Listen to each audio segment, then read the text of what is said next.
Hi, everybody, and welcome to this episode of Yoked.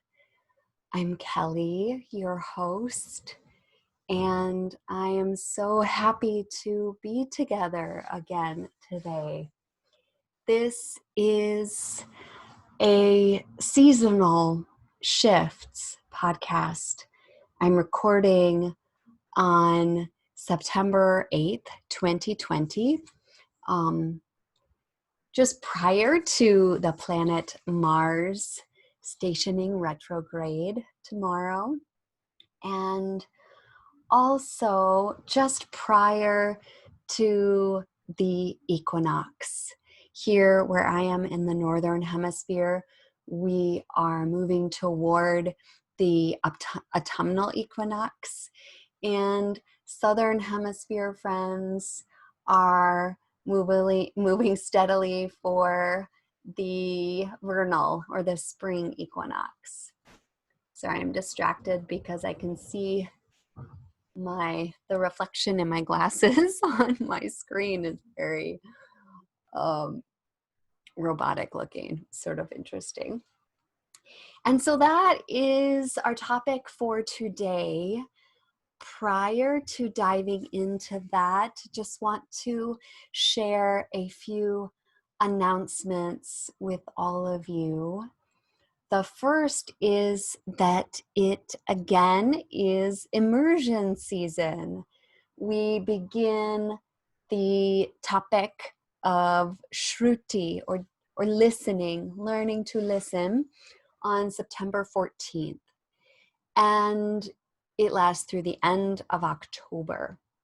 The immersions are deep dives that we take twice yearly, virtually, and we generally center a source text from the yoga tradition, and we pair it with some up to the moment contemporary practices that are relevant in bringing the source texts into modern practice and modern living. And what feels very potent and important this time is the refinement of our communication skills. And some of you will recall that frequently I have said over the years that listening is one of the most significant, powerful, precious, treasured yogic superpowers. And so it is a perfect time for us to really drop into those practices of sense refinement, mental mind stream refinement, and then from there, clear communication. And so to do this, let's see if I have our books here close. No, I don't. We will be diving into some of the traditional Hatha yoga teachings and practices. And these come from a trio of books. They're not all from the same year, but they are all from the mid to later 20th century.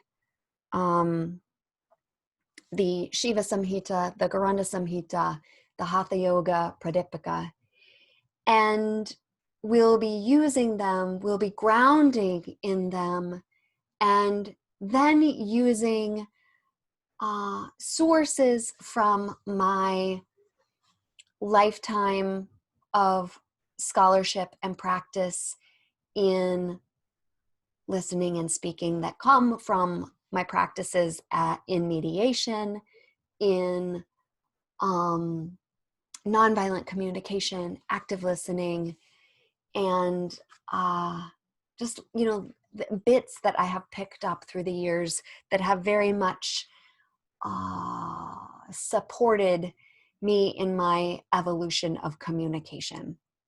And the way these classes work is we have 2 opportunities every week to be together live, Wednesdays and Fridays, Pacific time.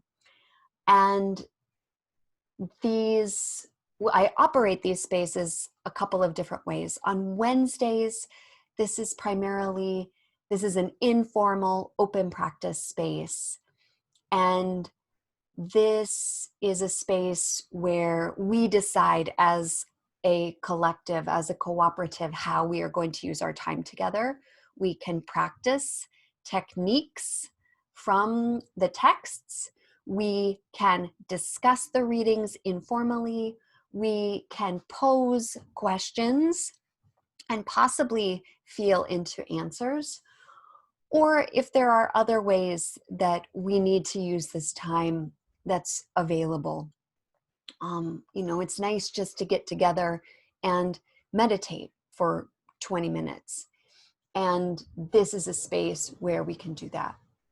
On Fridays, we have a more traditional live class where we incorporate the rhythms and the rituals and the sadhana of yoga into what we're doing. So we practice yoga through yoga. We learn yoga through the practice of yoga. And I would be delighted if you would join us in this undertaking. I do offer sliding scale pricing for tuition in this class. And I know these are hard economic times in addition to hard times on a number of other levels. And so if you are unable to make it work financially and you would like to join us, I am open to bartering. I am open to figuring out a payment plan. I am here to teach to the students who would like to receive this teaching. And so email me if money is troublesome. sunroseyoga@gmail.com. So that is one announcement. The second announcement is that I have been receiving a lot of requests for me to share in this podcast how I center myself and ground myself in the business of teaching yoga.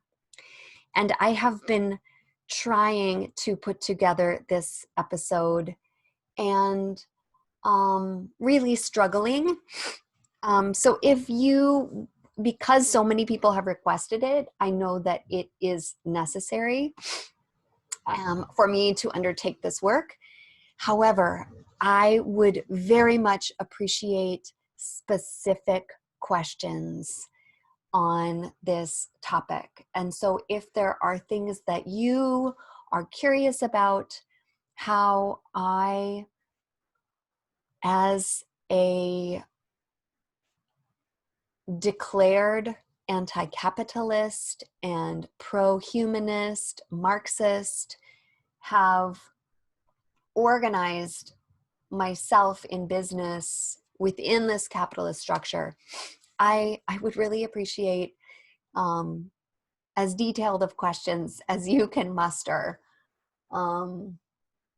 Yeah, thanks very much. Along those lines, if you ever have a question or if there's something you want to talk about or a topic that is weighing on your heart, please be in touch. I would love to hear from you, and I'd love for us to be in conversation through this podcast about everything that we're all, living through and living with, and hopefully with intention through. So with all of that in mind, I'm really excited to be in conversation today with all of you around my personal practices in support of the shift in season. Now, maybe you can hear, or maybe you can see a little bit that it's very, oh yeah, there it goes. Very, very windy here where I am. And this, even though this is abnormally windy and we're in an actual high wind situation, the wind is, I was going to say the avatar, or the essence of the season that I am moving into here in the Northern Hemisphere, and in particular in this Northwest part of the United States of America. We're moving out of the heat of summer, out of, in Ayurvedic terms, the realm of pitta. It's very fiery with just like a sprinkle of water, less and less water at the end of the season, into the time of vata. And vata is elementally the time of air and space. And so we'll be talking about that. For all of you Southern Hemisphere friends, I'm going to direct you today to the seasonal podcast with respect to spring, although the questions and the framework that I will be using in my own analysis here are universal. They are questions that you can ask any time of year, any season, and they will ground you in the beauty of presence, and the beauty of alignment, and remembering that we are not separate from this planet and from the natural elements of this world. And so the process for me at this point begins with the question, what am I noticing?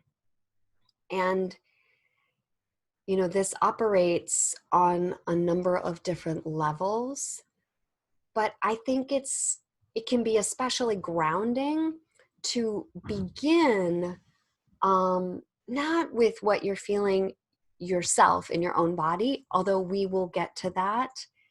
I find it to be very useful and inclusive if I begin by asking what I'm noticing about the world around me, and specifically, like, what am I noticing with respect to the air? What does the air feel like? Is it still? Is it, you know, right now we got all this wind. Is it humid or dry? You know, asking about, you know, what you're noticing with respect to the elements in that way. So I go through air. What am I noticing there? What am I noticing with the water? If you live near a body of water, are there lots of white caps, like a big wave time? Are things moving still and slow? Are you seeing any standing water outside your home or on the street?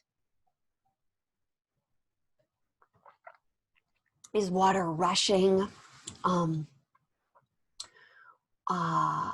You know, what's the water content in the soil and the, you know, again, going back to air.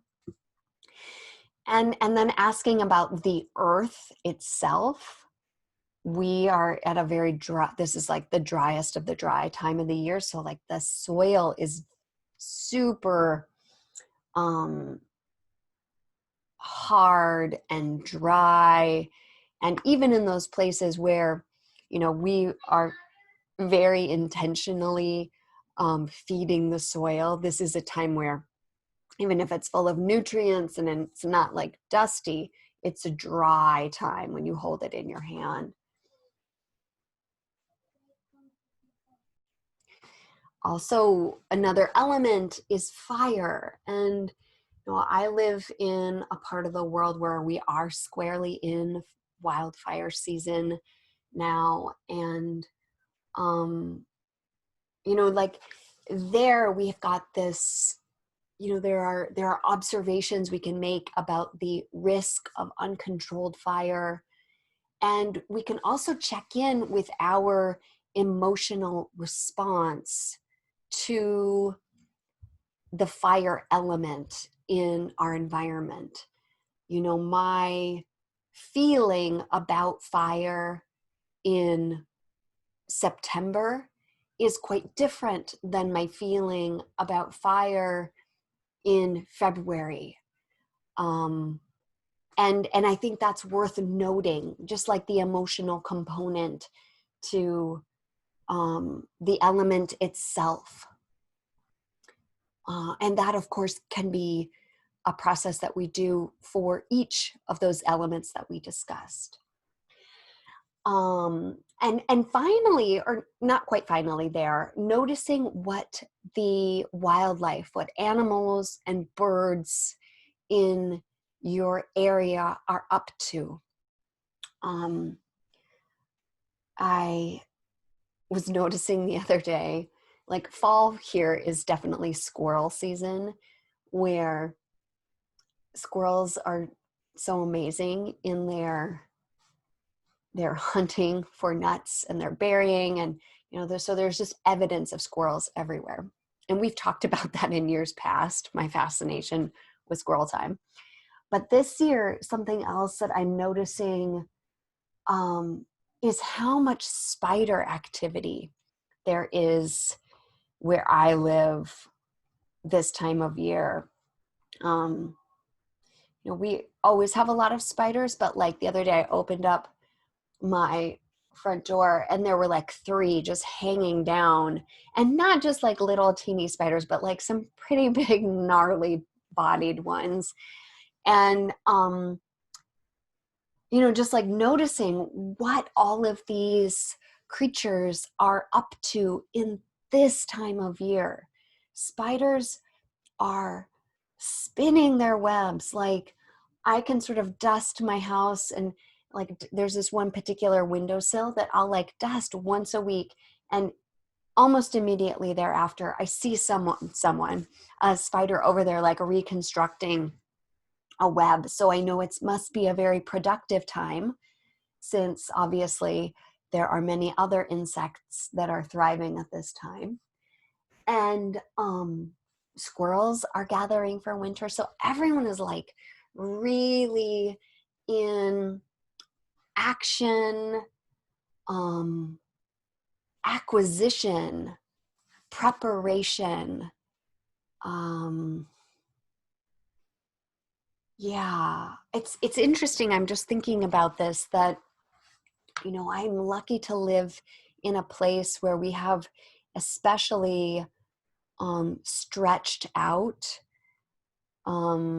fall and spring seasons. And I realize that that's not the case everywhere, that some places these are like transitional seasons. Like it's like very short pause point or turning point between summer and winter. And I live in a place where like this transitional season like really stretches out. And yet there is so much of that energy. And maybe here it's because, fall, air, and space, there's like lots of movement, even though we're in that space for a while. Good. So that's where we begin, like this. What am I noticing in my environment? And then turning, sorry, one more question along those lines. So going from the critters to the human critters, other than yourself, like what qualities are you noticing in your fellow human beings? What are the movements, physical movements you're seeing? What is the emotional landscape like? What are you observing? And for me, whenever I engage in this sort of practice, it immediately makes me feel less alone in whatever it is I'm going through, because I see the spiders are on their way somewhere. The squirrels are behaving in a way. It's dry, it's windy, so it seems natural that whatever is happening will have an effect on me in my experience. Oh, my tea is good. So then turning now from the natural world, from the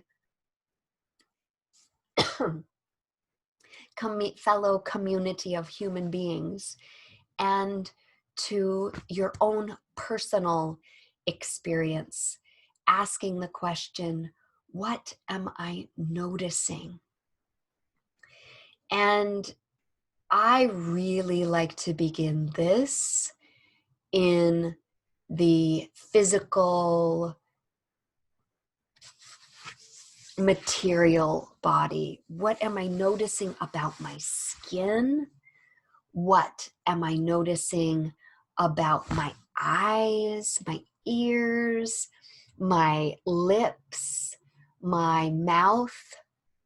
All of these, my eyes have been incredibly dry lately.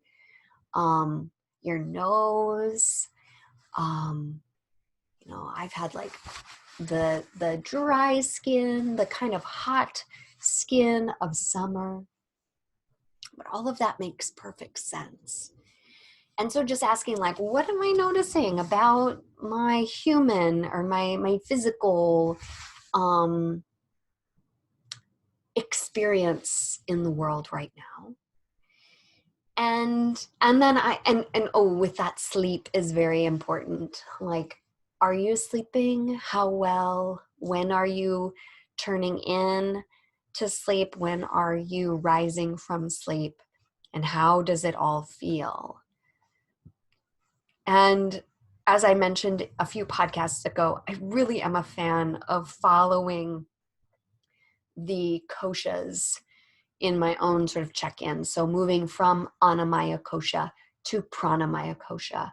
What is my sense of vitality like? Am I lethargic? Am I spun out? Do I feel like a good combination of restfulness and alertness? Where am I in all of that? And then from there, sort of like moving into the emotional. What is my emotional range like? Is it a time of anxiety and fear? Am I able to locate my reserve of resilience? What is the emotional tone of the time? And, as we've talked about before, like, this is observational. There's no need to harshly judge yourself for any of your felt experience. Especially now, giving ourselves a lot of grace with, mood swings and, any kind of heaviness in the heart or worry. You are definitely not alone. And there is great power in paying attention to how you are feeling. And so then also moving toward Manomaya Kosha, this like realm of the mind.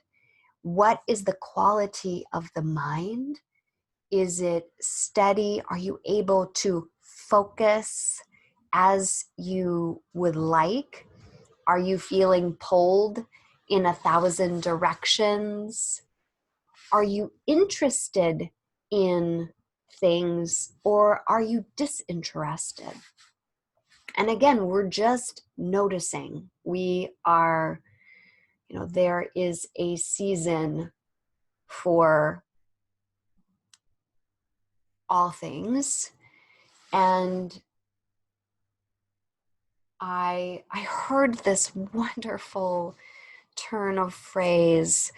Oh gosh, now I'm going to forget who said this, but it's I think the Life Edit, Asha. Oh darn, I'll put it in the, she's from Portland too, Jeepers Creepers. Anyway, it's Edit Your Life by Asha Dornfest and Christine Koh. And I'm pretty sure that Christine Koh said this a few years ago. This phrase, I won't always feel this way. And as simple as that phrase is, I can't tell you the number of times where I have been in, a parenting or personal crisis type situation, where I was distraught for some reason or another. And just reminding myself in the moment, like, okay, you are freaking out right now and things are tough and this is bonkers, but you won't always feel this way. That is, I don't know, is very reassuring to me.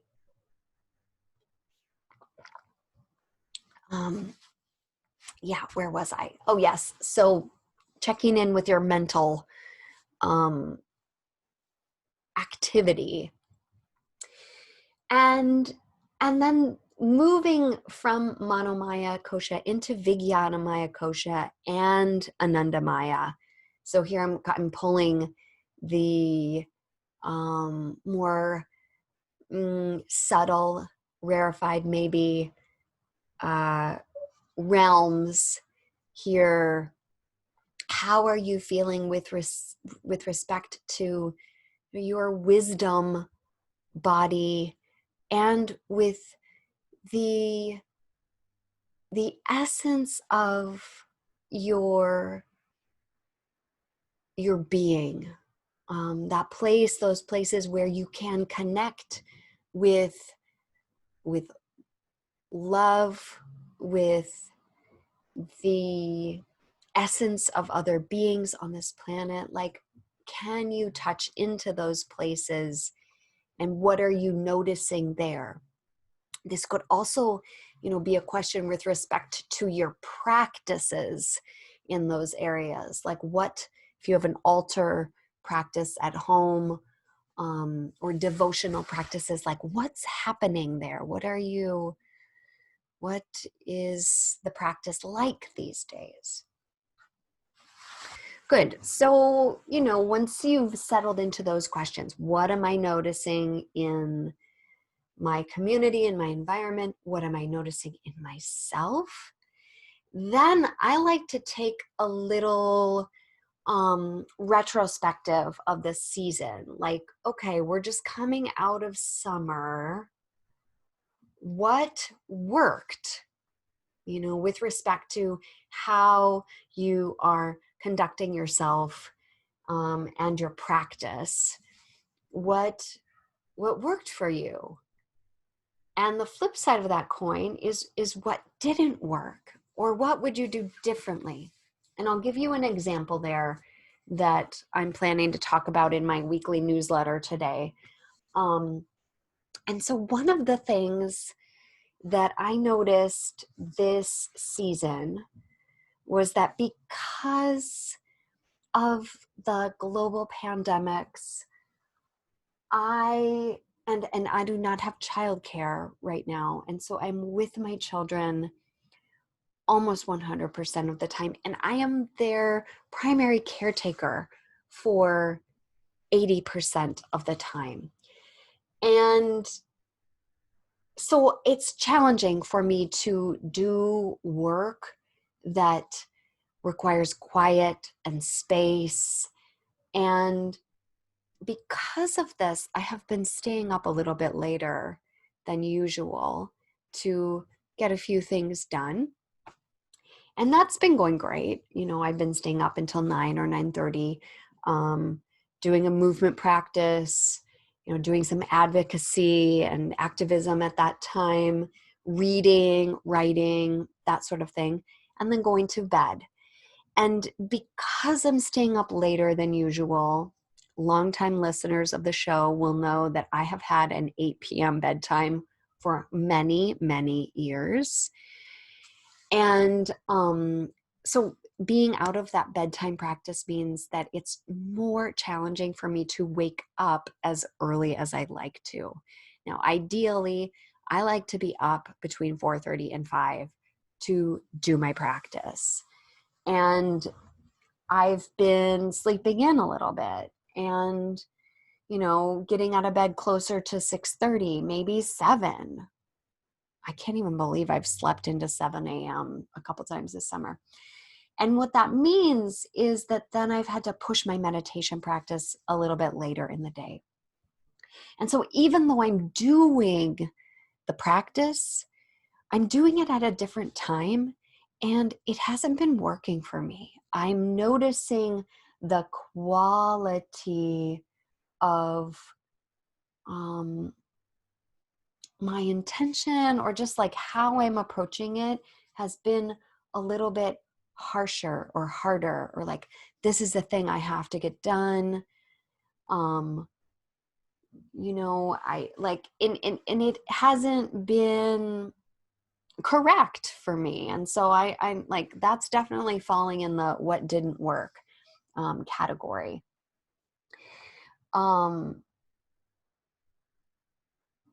And, you know, I feel like asking this question, and again, like really like letting yourself plumb the depths of every aspect of life can be very, very helpful. Another question I like to ask is what specific challenges revealed themselves, and how I responded to them or how I met those challenges. Now, we are living in a time where I can guarantee it's like not very hard to find the challenges. And so like really letting yourself kind of be as specific as you can in naming how things translate to a challenge in your life. Like when you notice, you know, the effects of pandemic life, of trying to engage in activism during the pandemic and during the resurgence of violent white supremacist responses to the basic assertion that Black life matters.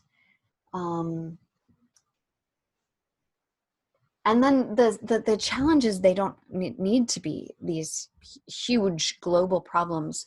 I'll give you an example there. One thing I noticed a few weeks ago was extreme heat in my belly. Like, I always have loved spicy food, and all of a sudden I could not eat. It was just like too spicy, gave me like a stomach ache if I had coffee and spicy food in one day.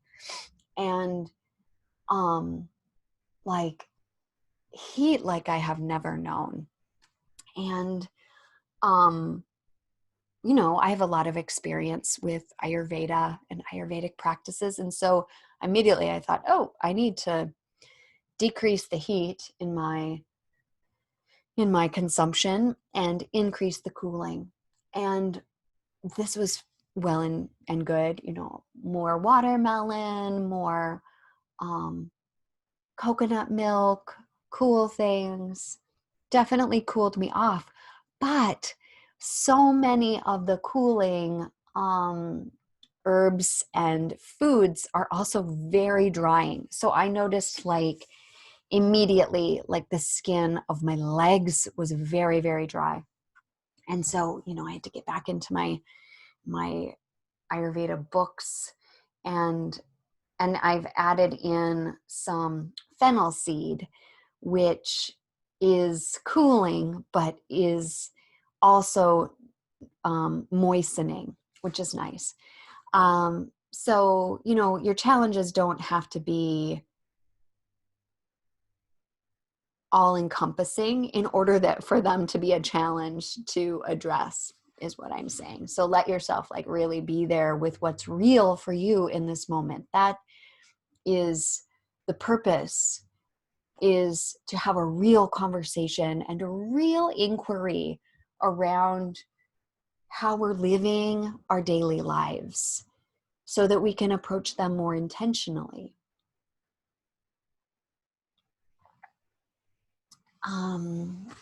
Okay, so, then finally, so asking about the challenges, I also always like to ask, what were the pleasant surprises? I mean, you don't have to add the pleasant in front of it, but I feel like right now I need to focus a little bit more on that, because one of my challenges this season has been a disconnect from joy. And I have already felt a little shift there. I think it's because I'm getting up early again, but it could also be the wind. But so what were the pleasant surprises, if there were any? Write it down. And then also to wrap up the seasonal practice with some intentions or goals or desires for this season. I mentioned to you that, one thing right away is I know I need to get up early. That's just now it's non-negotiable. I do better getting up earlier than I do with the extra sleep. If there are practices that you are hoping to incorporate into your life this season, then write those down. Do you want to sing more? Then write it down. And with this episode, I think I'll put a link to a little worksheet I created for a habits workshop I taught a couple years ago, or actually probably taught it 5 years in a row, but in a way to sort of assist in making new habits or creating new habits. And it's always good. Don't know about you, but I love coming across a scrap of paper that's, dated fall 2006. And then just a handful of things that, may or may not make sense.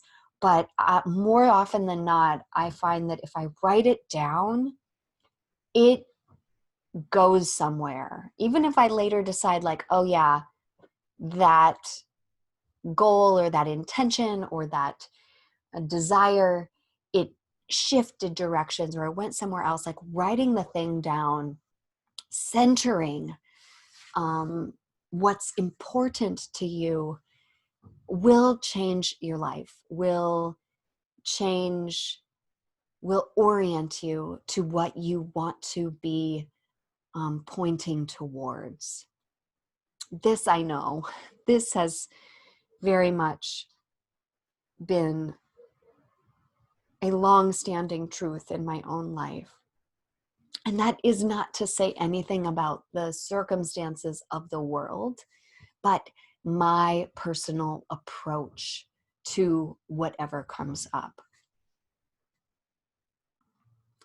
And finally, something that is important to me and my practice over the past decade, maybe my entire life in different ways, is to be intentional about the honoring or the marking of the change of season. And you can do this in all kinds of ways. You know, a number of years ago, a student came to my house and told me that it was like I live inside a shrine. And I hadn't thought about it that way until that moment, but now I have very much consciously attended to my house as if the entire thing were an altar. And so one of the things that we do in my house is we seasonally change this installation of celebratory fluff and stuff and garlands that we have over our dining room table. And sort of shifting that out is one of the ways that we as a family mark this season. I absolutely am gathering herbs and gathering feeling tones and songs that I will be singing to my people on the turn of the season. And this year, I think I am very privileged to have some family folklore, family heritage items that my mom shared with me last year. So I have some new stories that I'm going to be reading to my kids and maybe, talking with my mom and my aunts about. And that'll definitely be a part of our seasonal shift. So that is the framework.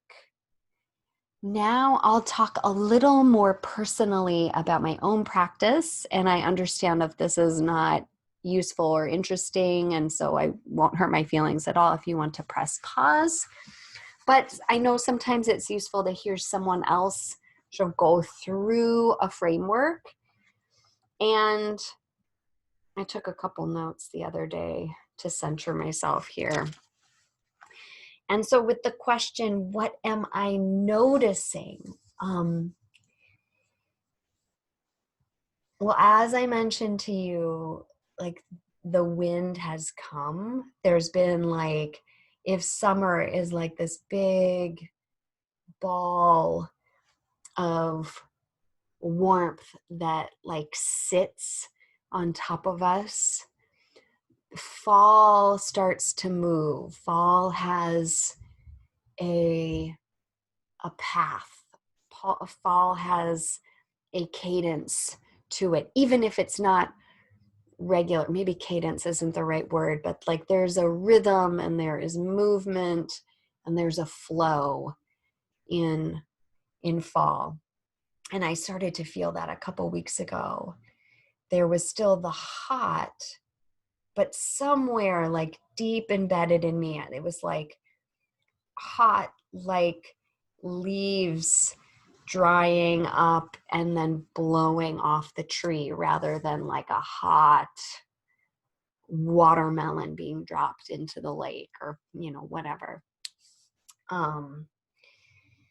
It's so dry. It's getting drier by the day. The soil is so dry.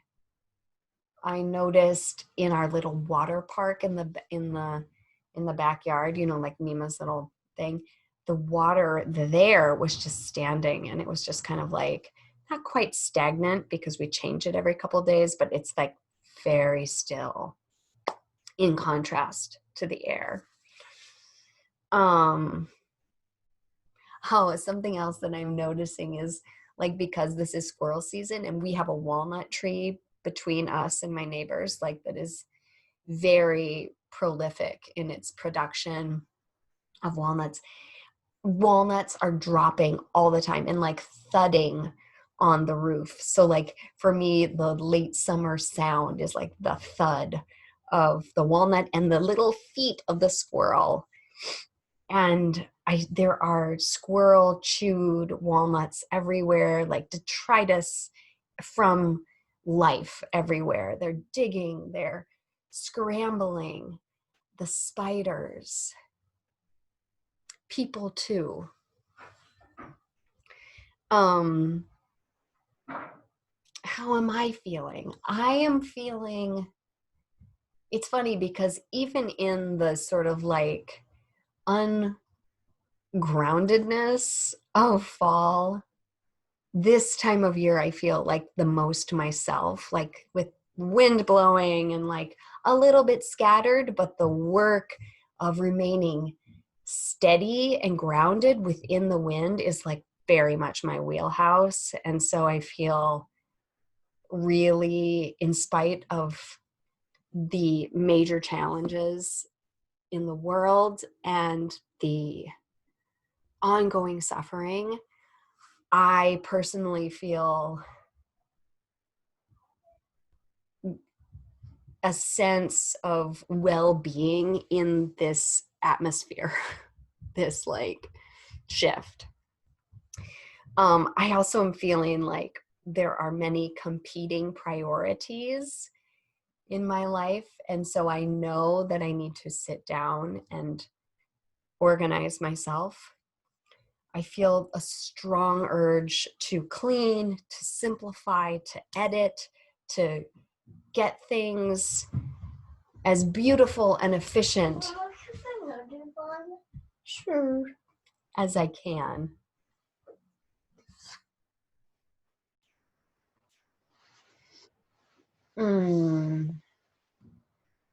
I am also just paying more attention to the flavors that I'm craving right now, and like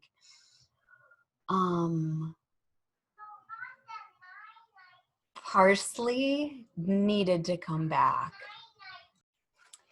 You know, just like the freshest blend of lemon and little salts and some parsley, all of that, just like infusing those flavors into whatever I'm eating. I mentioned earlier what didn't work for me this past season. What is working is I've been doing more strength training.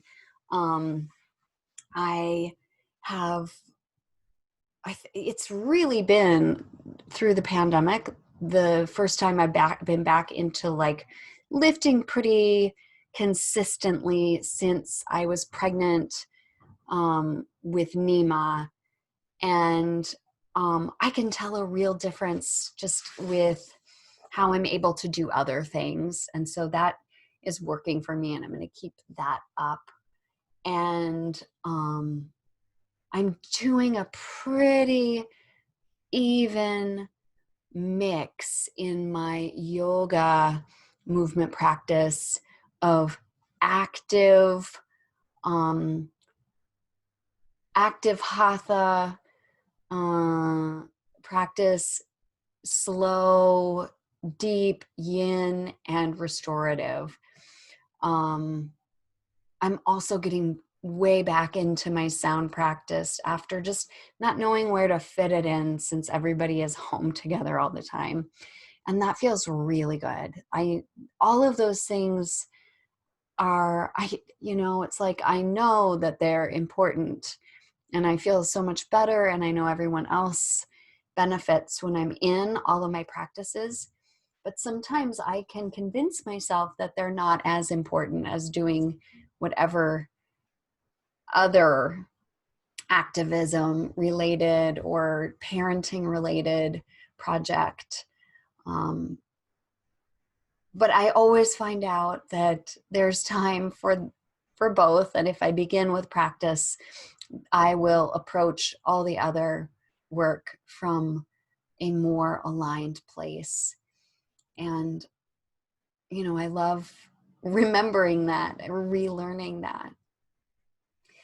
This season,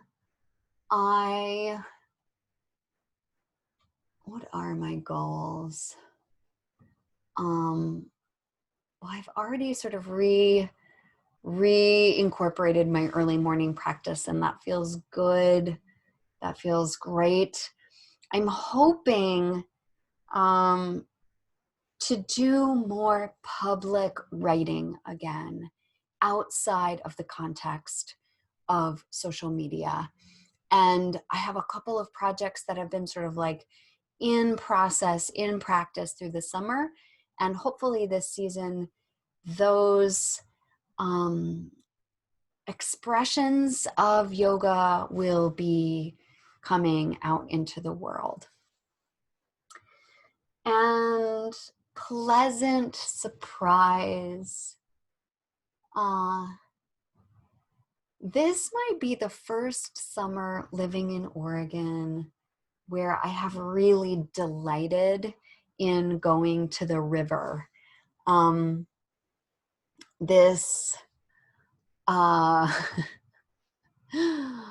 didn't, you know, where I grew up, we had lots of lakes, and the river was always like a dangerous place, considered a dangerous place to like swim or play.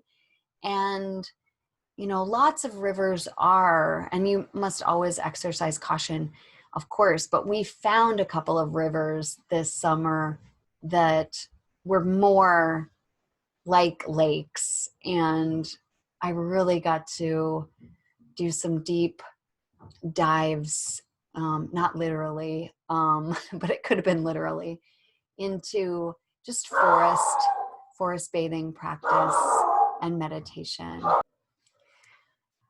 So I think that's all I will share for today. I appreciate your presence. I want to reiterate that this is an affirming practice. This is how we learn, by conducting regular, intentional processes of inquiry. Love to all. Stay in touch. Peace. Sat Nam.